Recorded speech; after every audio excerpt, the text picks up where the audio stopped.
At the end of the day, it's not about what you have or even what you've accomplished. It's about what you've done with those accomplishments. It's about who you've lifted up, who you've made better. It's about what you've given back. Denzel Washington. Welcome to Inspire Vision. Our sole purpose is to elevate the lives of others and to inspire you to do the same. Danny Carroll, welcome to the show. How are you doing? I'm doing very well, Doug. How are you?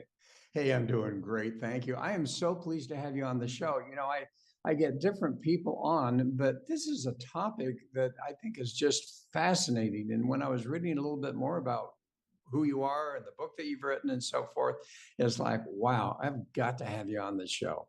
So very kind of you. Thank you. What I'd love for you to do is share with the audience, you know, kind of who you are, your background a bit, and how on earth did you get to this point in your life?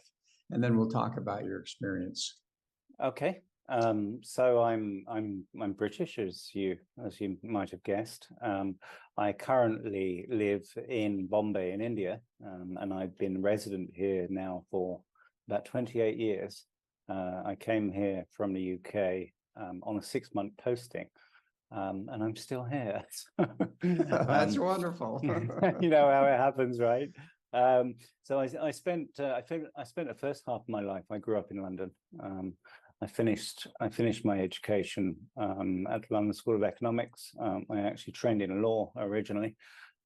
Luckily, I never ended up practicing. I shifted into management consulting and joined a management consulting firm that sent me to India on a 6-month posting. And then I ended up staying. So I've been in India for I'm in my 28th year now. I came here in the mid-1990s.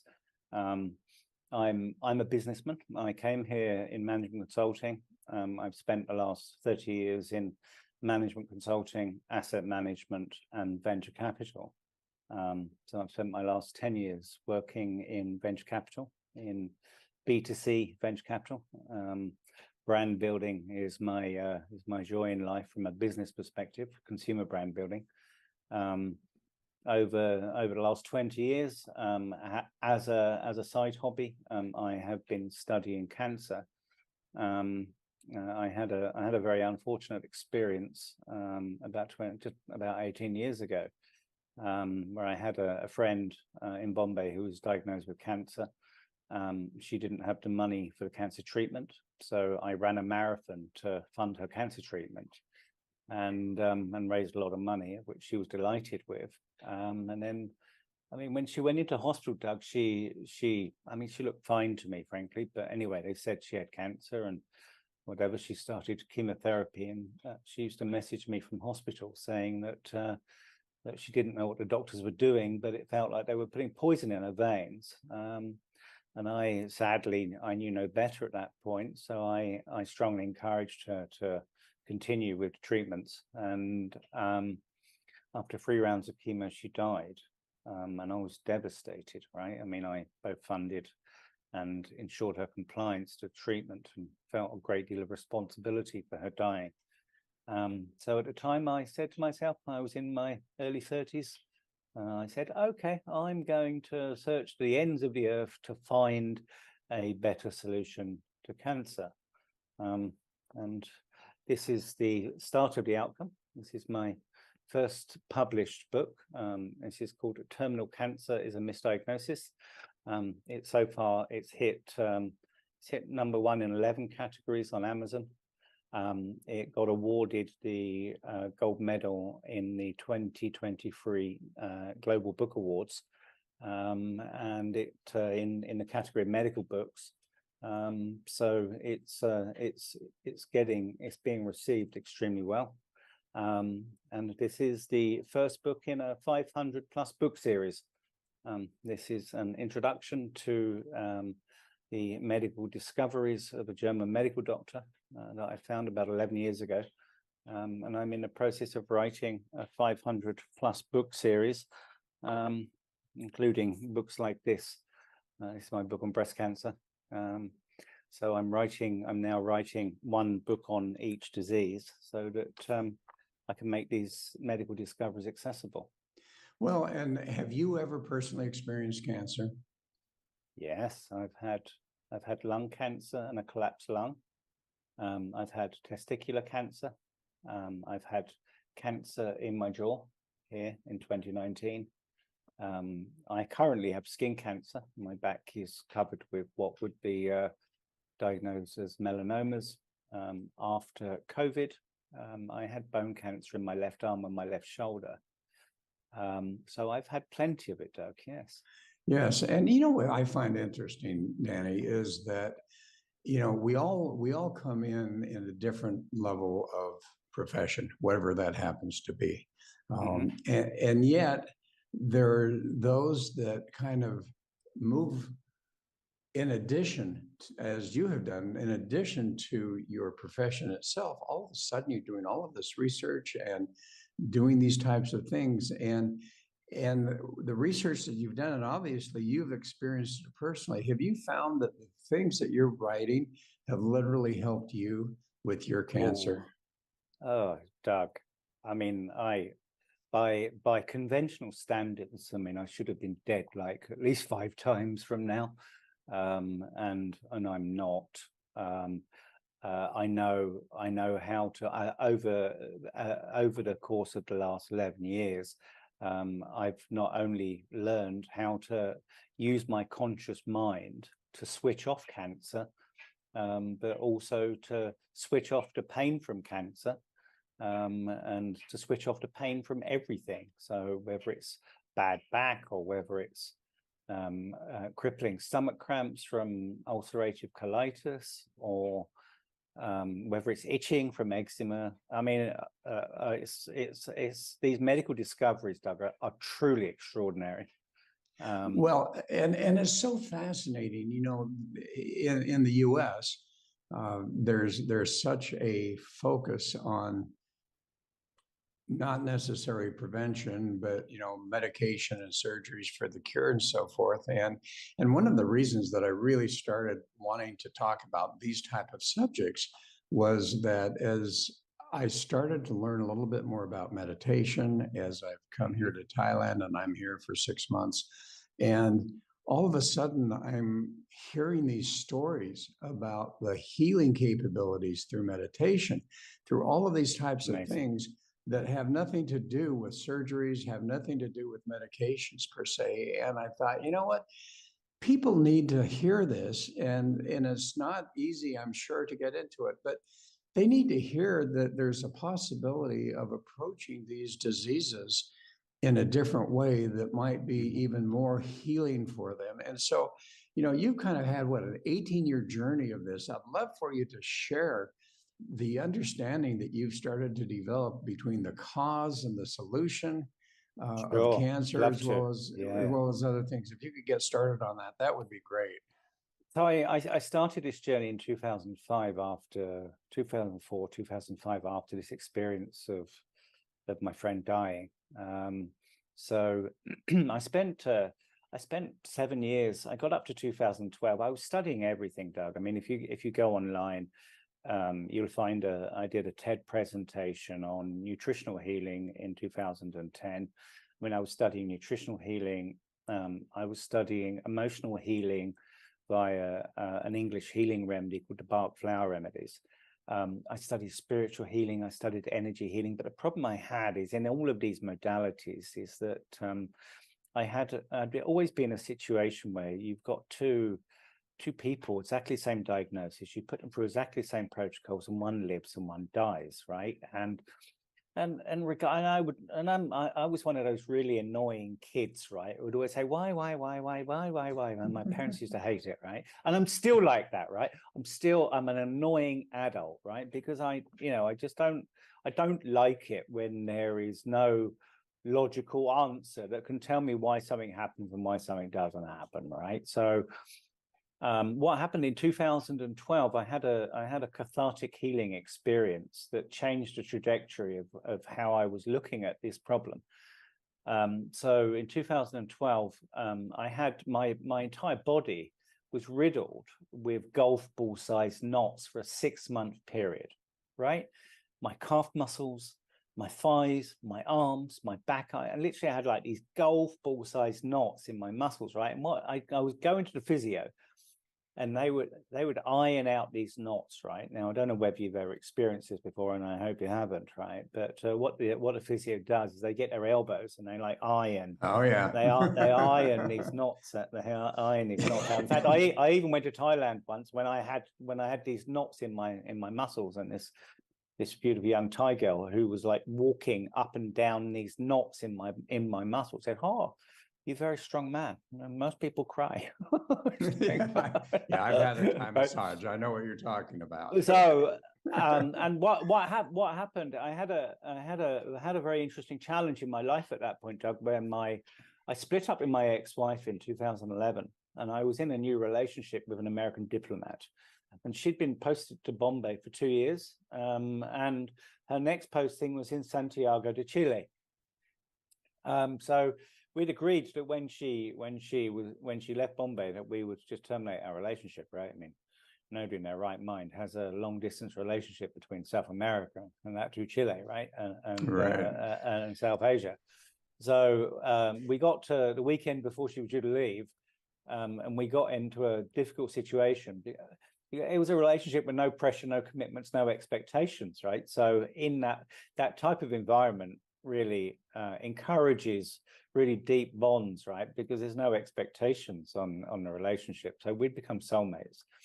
So anyway, we get to the Friday before she's due to leave, and we're supposed to be terminating a relationship, and we couldn't terminate it, right? So we sat there on the Friday night, and we said, okay, we won't terminate the relationship prematurely. We will just see if it fizzles out over the course of a ridiculous distance relationship, right? So when I woke up on a Saturday morning, all of these knots that had been in my muscles for 6 months, and this painful merry-go-round I've been on for the 6-month period, basically all of these knots they just vanished, right? They just disappeared. Wow. And I woke up on Saturday morning. I mean, it still gives me goosebumps, right, when I think about it now, right? So these knots all disappeared. So I woke up Saturday morning, and boom, they're just magically all gone. Now, at the time, I didn't know why they came, and I didn't really know why they left. All I knew, the only difference between Friday night and Saturday morning, was the fact that I'd solved the problem of not ending the relationship with my soulmate. What I did learn from that, Doug, was basically the power of the mind to essentially both cripple us and give us back our health, bang, just at the snap of your fingers. So what I learned from that is what I'd been studying historically is I'd been studying the body separately, right? Nutritional healing and energy healing and all sorts of things, right? And I'd been studying the mind, right? So emotional healing, and they're separate modalities, right? So, but what I hadn't been doing is I hadn't been studying this as an integrated system, right? So what I was planning to do was to do a PhD. And I was looking for a university that had a medical specialization and a psychology specialization. And what I was planning to do was to build a bridge between the two modalities to see whether I could explore this, if there was a similar. I had a hunch, right, an intuitive hunch that if the mind could put these knots, you could see these golf balls in my muscles, right? And normally I'm at that point I was running ultra marathons, right? And in this period of time I couldn't even walk, let alone run. I had this intuitive hunch that if my mind could cripple me and then essentially just gift back my health just at the snap of my fingers, that there could be a similar mechanism between the mind and cancer. So whilst looking for this university to host this PhD, I found this German medical doctor who was reported to have a 92% success rate healing terminally ill cancer patients with a form of mind-body medicine, right? And I'm like, okay. And here's the thing, Doug, right? I've been studying alternative modalities by this point for about 7 years. And what I'd learned along the journey is that typically the more vitriol you find online in any particular alternative modality, the more value you find under the hood, right? You can make from that whatever you like, right? So the vitriol against this particular German doctor, it was I mean, it was at a level I've never seen before, right? I mean, it was screaming from the, anti-Semite murderer, something. I mean, it's crazy stuff, right? I'm like, okay, that means that there's real value under the hood, right? So I started studying this modality in 2012. I spent a few years studying it before a couple of years studying it before I formally engaged in training with some of the teachers in this modality.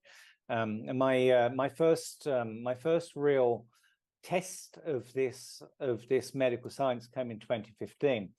I was on my way. My teacher who taught me this medical science is based in Toronto. At the time, my girlfriend, who I was still with, was in Santiago de Chile. So we both flew to London to meet my parents. We also went to Paris to get engaged and all of that stuff, right? So when we landed in London, I got really sick, right? I mean, within 6 hours of being on the ground, I got the most crippling stomach cramps and loose motions I've ever experienced in my life, right? I'd had ulcerative, some people call it ulcerative colitis, some people call it Crohn's disease, some people call it IBS, whatever. I mean, I had all the diagnoses over the course of time, right? But so when I got into London, I mean, it was the first time my new partner was meeting with my family. So my parents chucked a big party in the garden. It was a rare sunny day in London, and it was beautiful. We had a fabulous day, and I just got increasingly sick throughout the day. And then I ended up with these crippling stomach cramps for 72 hours, right? And loose. I was on the toilet like every hour for 72 hours. And my then girlfriend said to me, she said, "Why don't we try using this knowledge, this new medical science you've been studying, to see if we can fix this problem?" And I said, I mean, we can try. I mean, I was on my way to, I'd studied a lot of the academic part of the modality. I was on my way to Toronto to do my practitioner's course, right? So I didn't even really know how to use it, right? So I said, anyway, what's there to lose? Let's give it a try. So my girlfriend said to me, what conflict is it that causes stomach problems? So I said to her, it's either indigestible anger, a problem you can't solve, or territorial anger, a problem that you're angry about in your territory. And she said, when does the pain start? And I said, the pain starts when you solve the problem. So she said to me, what problem have we solved by coming to England? And I'm like, I don't know. I mean, what did we do, Doug? We went to London. We went in the garden, met the family. Everybody got merrily drunk and had a great time and stuff. And we had a fabulous time. And all of a sudden, I got sick. Right. So let me interrupt you here for just a second, because something that you're saying is, to me, very fascinating. It's almost the opposite of what you would think. You've solved a problem, and now you're having symptoms. Whereas correct. In most cases, you would think, all right, once I've solved the problem, the symptoms are going to go away. So I'd love for you to get into that a little bit more. 80% of the symptoms we feel are the product of resolving the problem, and it's. I'll expand on that in more detail. But so we're laying on the bed and we're saying, okay, what problem is it? What problem is it? So to give you some context, my ex-wife and my family didn't get on. Okay, so she didn't like them, they didn't like her. She was blue blood from India, and my family are working class from London. So there was a class divide, cultural divide, all the things, right? So the relationship was horrible. And my new partner, my family loved my partner, right? So I'm laying on the bed and I said to her, I think I know what problem we've resolved. And she said, what is it? And at this point, Doug, I'm laying there folded in half, right, with crippling stomach cramps. I mean, these stomach cramps were so crippling that I was almost passing out on the toilet because of the intensity of the pain of these stomach cramps, right? So, and I'm laying there, and I said to her, I think we've resolved the conflict that my partner fights with my family. Okay. And I'm laying there, and all of a sudden, as soon as I mention those words, my stomach goes dig, like this, right? And I'm laying there, and I said to my girlfriend, the pain's gone. She said to me, what are you talking about? I said, I got no idea. I told you I don't know what I'm doing, right? But the pain's gone and I feel fine. She said, that's mad. I'm like, I know, I agree, right? I didn't know either, right? So I'm just laying there, and all of a sudden I feel fine, right? So she said, okay, let's wait for an hour. Wait for an hour, nothing. 2 hours, nothing. 1 day, nothing. 2 days, nothing, right? Gone. Just switched it off like a light switch. And what this German doctor discovered basically is that these programs all run in your subconscious mind, right? You don't consciously think about these programs. It's our biological wiring over the course of millions of years. But what happens is when you consciously connect the cause of a problem with the symptoms of the problem, you can switch it off like a light switch. Okay, so this IBS, ulcerative colitis I had, 72 hours of crippling stomach cramps and loose motions, and bang, gone, never come back. So the minute you realize, you knew that the problem was solved, but the minute you realized that that was the issue, the symptoms, the cause of it, the symptoms went away. When you consciously connect the cause of the problem to the symptoms of the problem, it triggers a spontaneous and cathartic healing process that you cannot explain, right? And I tell people, do not believe me, right? Because you can't appreciate this this cathartic and spontaneous healing until you've experienced it. But when you understand the cause of a problem and you connect the cause of the problem to the symptoms of the problem, bang, you can switch it off. And you can do that with cancer, anything, right? Rheumatoid arthritis, and any damn thing. You can switch these programs off. It's really quite extraordinary. Well, and you know what fascinates me, Danny, is that obviously you have an intelligent background. You're well studied. You've done a lot of studying. I have too. I have a slightly different background, but still. Yeah. And you hear these things, and it's like, okay, wait a minute here. There's no way. And I can't imagine the people that are listening here right now going, you know what? There is no way that, number one, the solution to a problem that has suddenly happened is causing some of these issues that I'm experiencing and some deep illness. And if I can just cognitively realize that that's what it is, it's going to go away. Do you have some other than yourself, which is fascinating? What are some other examples of people that you've known who have been able to apply this particular type of concept and literally started to experience that healing process? Oh, I've got so many. I mean, I was on a podcast call a couple of weeks ago, and it was a 4-hour podcast. It was a Q&A with like 200 people, right? And I was explaining different biological programs, the biological purpose. And one lady was asking me about neuropathy in the feet, and that's basically, it's caused by being either unable to walk to somebody or walk away from somebody. And she put a message on the chat. She said, Danny, I've just watched a growth on my foot that's been there for years. I've just watched it disappear. Still on a podcast call. But Doug, what I say to people, I mean, this learning is so extraordinary. What I say to people, and the approach that I take to anything, right? I've been told 100 times, oh yeah, this is the solution, this is the holy grail, right? Whether it's in nutritional healing or emotional healing or energy healing or in homeopathy, and everybody screams from the rooftops, right? Says, yeah, this is the solution, right? And I've had that false promise on so many occasions that what I say to people is what I do is I am the most skeptical and cynical person on this earth, right?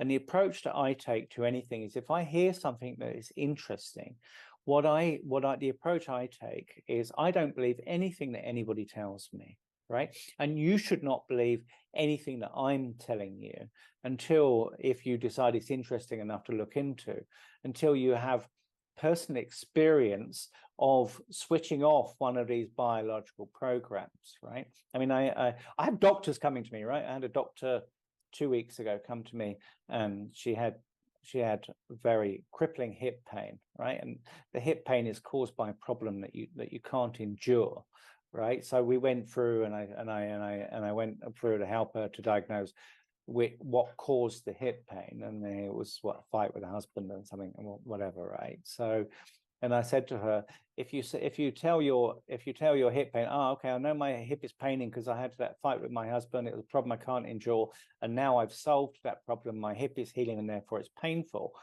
You'll be able to switch that pain off. And she sent me a message after 10 minutes. She said, Danny, the pain's dropped by 60%, right?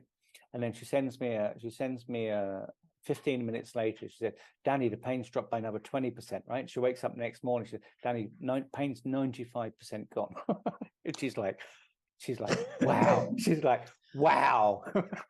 Well, and you know what I find is, as I've worked with different people and talking about these, limiting beliefs, these things that we experience, even the subconscious things that occur that we're not even aware of.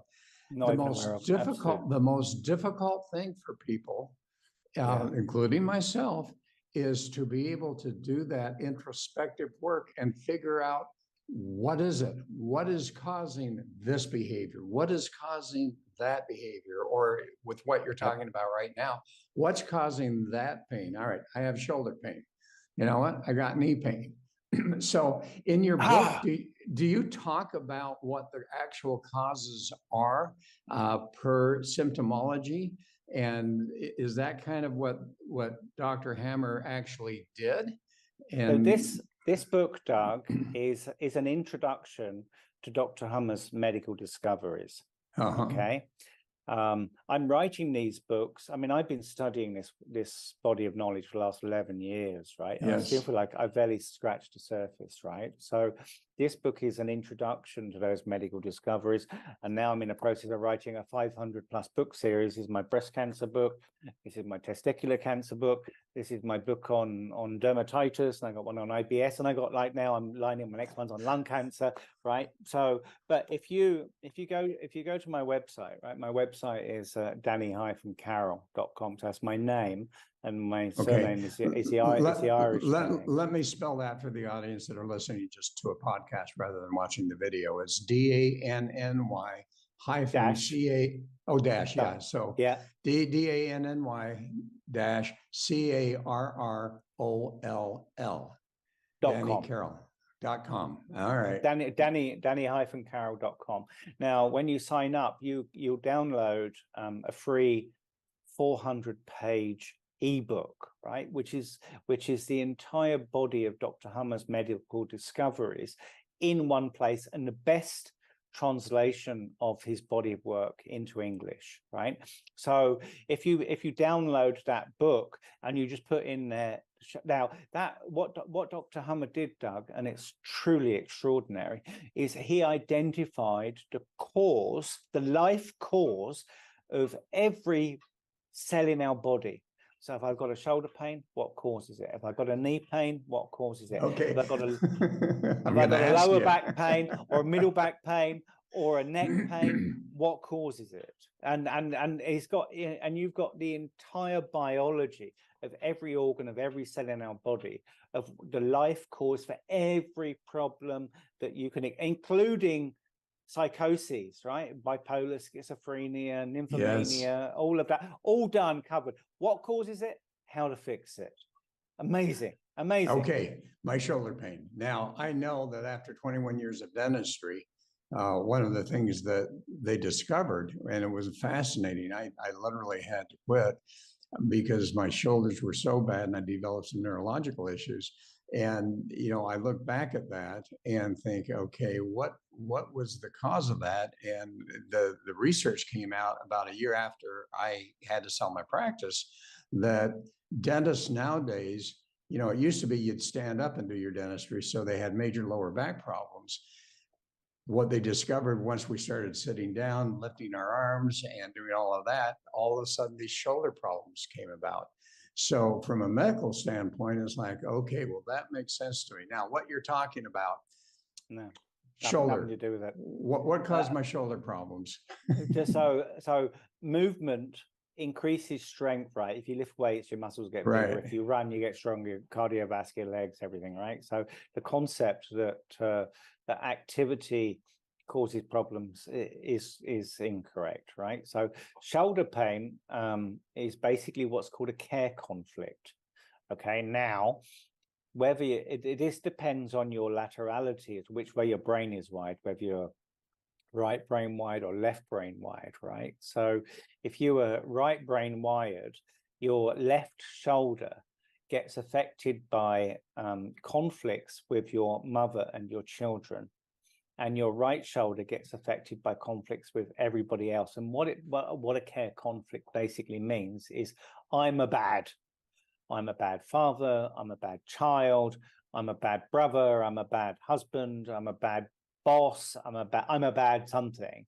Basically, this is what affects the shoulders, right? So if I have a problem in my left shoulder, it means that I have what's called a self-worth or a self-esteem conflict, that I'm a bad something. So if it's my left shoulder, it would relate to my mother or to my children. I don't have any children, right? But it could be a dog, or it could be, even if you have an elderly father who you're looking after because he's now incapacitated.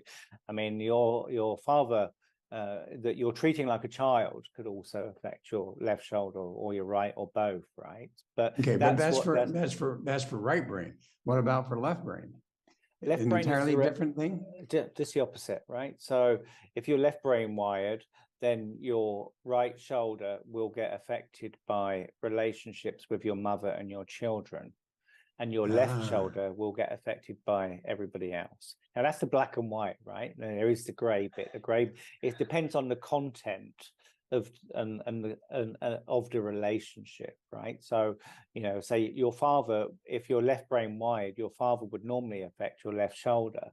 But if your father has got dementia or Alzheimer's or something, and you effectively you're looking after your father like a child, then the nature of your relationship is now you're now the parent and he's the child, right? So your father can also can become your child. Okay. Like that. So that's the gray bit, right? So it depends on the content of relationship. Your dog can become your child or your partner, depending on the nature of the relationship you have with your dog, right? So, and okay, it's I'm a bad is basically what causes the shoulder pain. okay. So all right. So all of a sudden now I'm understanding what I'm reading your book that you're going to allow people to have, and here's the symptomology, here's the cause. Now, how does an individual go about then? Do they accept that cause? Do they meditate on that and release it? What do they do? What is the resolution process? Consciously to be able to eliminate that issue so that that pain or that symptomology or that disease goes away based on your experience? Okay, so the fundamental principle, Doug, is that the best approach to any problem is a real life resolution of that problem. Okay, so if you have shoulder pain because you're currently fighting with your children, right, then the ideal solution will always be work out how to get that relationship back to being cordial and ideally a good relationship again. So you're looking, the best approach always is to solve the problem in real life. Okay. Now, sometimes that's not possible. Okay. Yeah. So in situations where that's not possible, I mean, there's a number of approaches you can use to either downgrade or solve that problem, right? So the amount of pain and inflammation you get after resolving a problem is determined by the duration of the problem and the intensity of the problem, right? So as a simple exercise in everything in life, don't carry stuff around with you, right? If you have problems in life, solve them. Okay, solve them as quickly as you can. The quicker you can solve a conflict in life, the less pain you're going to feel once you resolve it. Okay, and the other thing is the intensity of the problem. The more important a problem is to you, then basically the bigger the inflammation you get on the organ, the bigger the inflammation you get on the brain, and invariably, we all look back on life and we see a problem we had 5 years ago, right? And we laugh about it now, saying, "Oh God!" I mean, at that point in time, it was terrible, right? I mean, we're sitting there, "Oh my God, how's my life going to go on if I don't get da da da da da da da?" And we look back on it and think, "Oh, how stupid were we to give that so much importance?" Then it's not important. We look back on it; it's not important, right? So, what you do is any problem in life, if you can make it less important and resolve it as quickly as possible, then those two basic principles will keep you in good stead. So you will never have major cancers and stuff like that, because you'll resolve them quickly, and you won't give them more importance than they do. We all make a mountain out of a molehill, right? All right. So what you just said in some ways is a little bit opposite of what you were saying before. So I'd love some clarification on this. And one of the reasons I asked this is because I've interviewed so many people and many women in their mid-40s who have experienced horrendous experiences as a child. And finally they're starting to experience something more positive.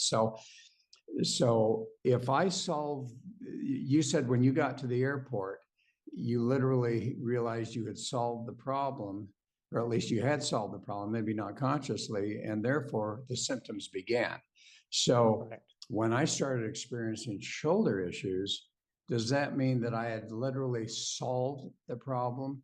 And the way now to years later help to eliminate some of that shoulder issue is to then realize that I solved the problem, but that's the cause. Absolutely. And once I understand that and accept that, that's how you do it. Is that what you're saying? You're getting there. Wow, you're picking this stuff up quick, Doug. Let me explain how the subconscious mind works, because this is a tough one, right? And we've got about 5 minutes, so yeah, I want to give you a heads up on that. Yeah, when you experience a trauma, your subconscious mind saves down reminders or tracks or triggers to remind you in the future if there's a similar problem. Okay, so if you're still getting shoulder pain and you've solved that problem, what it basically means is that there are reminders of that problem that your subconscious mind is triggering it again. So what you have to do is you have to find those tracks and triggers, and then you have to switch those off as well. Okay, I know I had a fight with my son, and when I solved that problem, it made my shoulder sick. Now my son is a reminder of that. So basically you have to consciously switch off that track or that reminder that's triggering the pain. Chronic problems are only chronic because they are re-triggered by tracks and triggers. Okay, so you have to piece together what caused the problem, what is my subconscious mind stored down as a reminder of that problem, and how can I switch off those tracks? And you'll know when you go into an environment, if there's a track, then the pain will spike as soon as you get on it. Like, okay, why am I now getting pain here? Okay, I had a fight with my son, and it was in this room, and my subconscious mind has stored that as a reminder of that fight, and now I'm getting triggered back in that biological program, get switched back on again. That's the way it works. How does the general normal person do that. Now, I know that many times I've talked to many coaches who help people with that introspective work and so forth. How does the regular person that's experiencing that pain, how do they go subconsciously and identify that? Or do they really need help? I mean, I guess that's my question. Do they need someone to help them to do that? Can they do that on their own? Well, I learned. I'm largely self-taught in this, Doug. Right? I mean, Right. when if you download the book from my website, right, the 400 page book, there's also a free 1-year course on my website that you can sign up to. It's daily 6 or 7 minute lessons that was done by one of my colleagues in India. Okay, when you understand the cause of a problem, Doug, you are 90% of the way there. Because the problem we have with all of our modalities, conventional and alternative, is they're all systems of symptomatic treatment. This is the only modality I've been able to find that is a causal treatment and gives you the ability to understand and identify the cause of a problem with a sniper's rifle. Okay, now when you understand the cause of a problem, basically, then you have a good chance of solving it.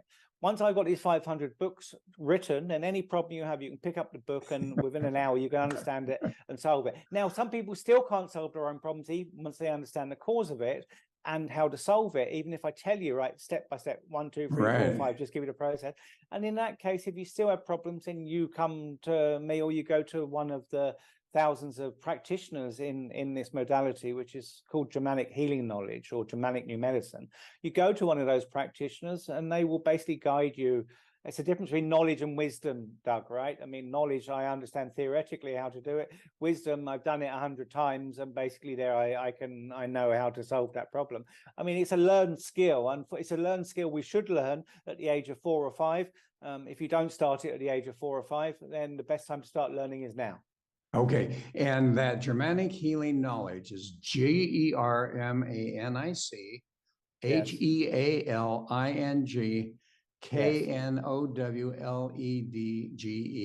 or in parentheses GHK.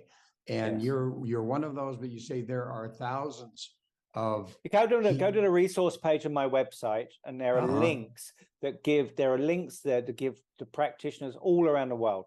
So you're in the US, you know, there's thousands of hundreds of practitioners across the US. You'll find one nearby. And even if you don't find one nearby, you can find one.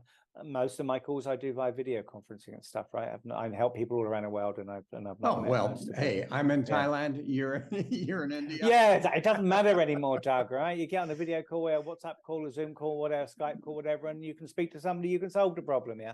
That's right. So we're going to finish here, but Danny, I'd love to get you on the show again. I have a feeling that we could maybe pick 3 or 4 symptoms and just start with those and do those anytime, for 45 Doug. minutes.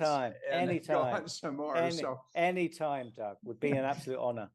Yeah, let's definitely stay in touch. So anyway, one more time, how do people find you? Let's go one more time for the folks that are listening. How do they find you?